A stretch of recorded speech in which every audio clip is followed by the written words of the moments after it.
The no-huddle offense, you guys seem to be getting better at it.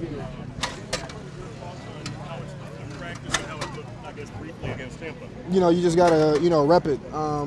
It's very short in phrases, so you kind of, have to, hear the phrase, know your responsibility, and just go out and execute. So the more we do that, the more comfortable we get into it. The more, the quicker we line up and, see what the defense has to offer. Maybe, switch to another alternate play. But, as the preseason and the season kind of goes on, we'll continue to be well oiled in that, and hopefully that'll help us make a lot of big plays. Are you guys better at it, and if so, why? Yeah, we're better at it just in terms of just it being the third year for a lot of people that's been in this offense under Gase, so it's just real familiar. I know myself included, just going back to my rookie year, it's like night and day in terms of going out there and executing and knowing exactly what to do down in and down out, being able to see what the defense has to offer so I can, in my mind, make up where I have to be, in a certain given situation. So, I feel like it's just experience. Kenyan, what's the biggest difference and the benefit you've noticed from having the offensive line together the whole camp when you go out that way? I feel like in any situation, having, the O-line out there, all the receivers, just everybody out there, full hands on deck, it really builds that camaraderie, builds that, that familiarity where you can go out there and, understand you're going to have that guy for 16-plus seasons or 16-plus weeks. And, it's really cool just to, build that camaraderie and go out there and, execute it on a daily basis. So when you go to the season, it's the same thing from camp to the season. Kenyan, what happened yesterday with Gabe? Just a misunderstanding in terms of, things got out of hand, so, it really is what it is, honestly. Were you surprised that he was released?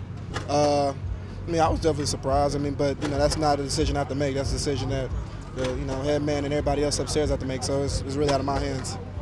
As far as going into this, how much of a benefit is it to learn from a guy like Frank Gore?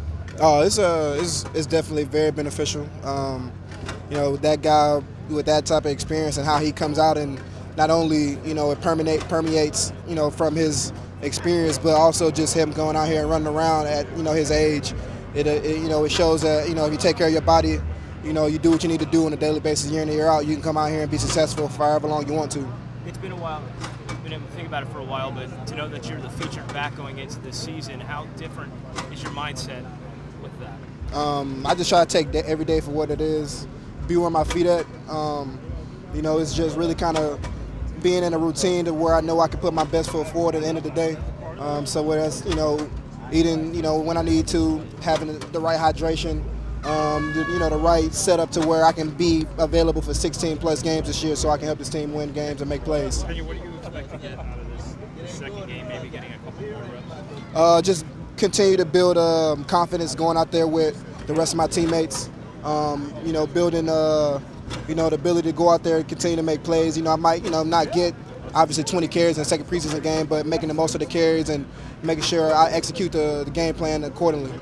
Kenyan, I know the work continues, but is it nice to get past the training camp stage?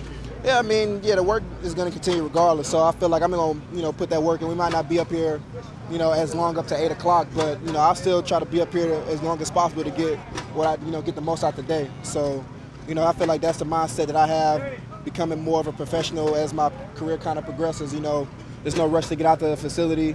I have to take care of my body, take care of my mind, and make sure I put my best foot forward each and every day. How important is keeping composure? Because obviously yesterday the team had some breakdowns. As a team, how important is it? It's obviously very important, but it's kind of hard. Hindsight is very 20/20. First, when it comes to the severity of somebody getting cut in that situation, and two, we've been banging for 2 weeks now. It's easy sitting from the outside looking in, being like, oh, you should have more composure, you shouldn't do this, you shouldn't do that. But, angers, tempers flare, things of that sort.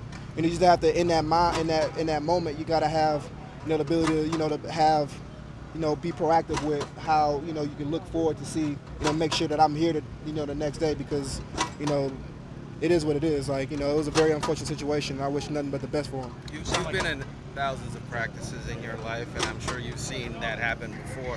Have you ever seen anyone hurt, and are you all right? Yeah, no, that's the thing too. You got to always, have your teammates' best interest at the end of the day. whatever the case may be in terms of, my temper, me getting involved in something, coming to somebody's help, me starting something, me trying to finish something. At the end of the day, you have to always think ahead and think about the future actions of, what you do. That's on and off the field, So at the end of the day, you just got to, make sure you can put your best foot forward to, be who you want to be and who you want to represent for this team and for yourself.